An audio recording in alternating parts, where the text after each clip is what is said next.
You and I have seen this, and it's absolutely devastating. It's so hard to believe, but sometimes caregivers or unfit parents actually hurt their child out of frustration and anger.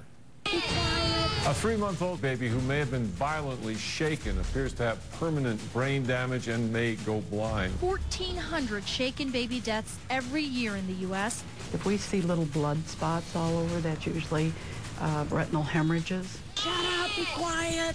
The baby had bleeding in her brain and eyes. Police are investigating the father for child abuse. Usually, if the middle part of the brain is damaged, the baby will die.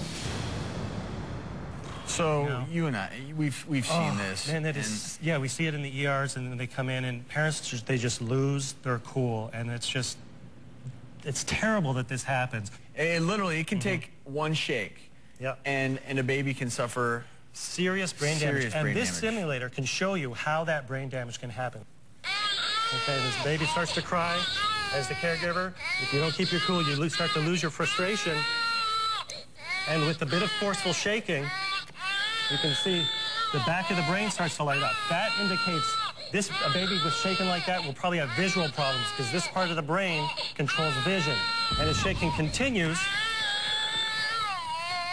the front part of the brain lights up, and a baby there would have behavior problems, developmental problems, things like that.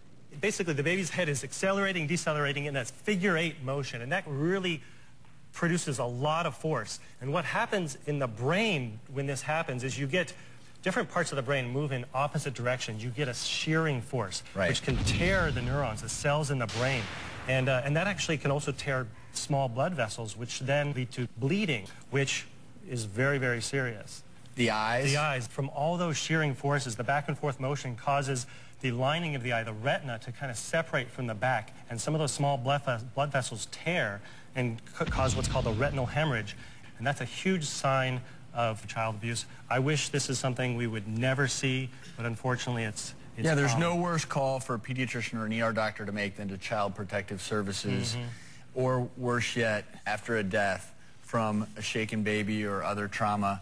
So that's very heavy stuff. We know this, but I want everyone to listen to Jim because we're going to talk about ways to deal with a crying baby that are much more constructive, ways to prevent yourself from getting so frustrated. I have 4 tips to soothe the crying baby. I call them the 4 S's. 4 S's. And it's not it's a different S word than we're usually thinking. But first S is swaddling. Simply just swaddling a baby can sometimes simulate the womb and make them happier. The second one, a shushing sound. Get them snuggled up and go shh. That's this calming sound. It kind of also simulates what the mom's heartbeat in the womb.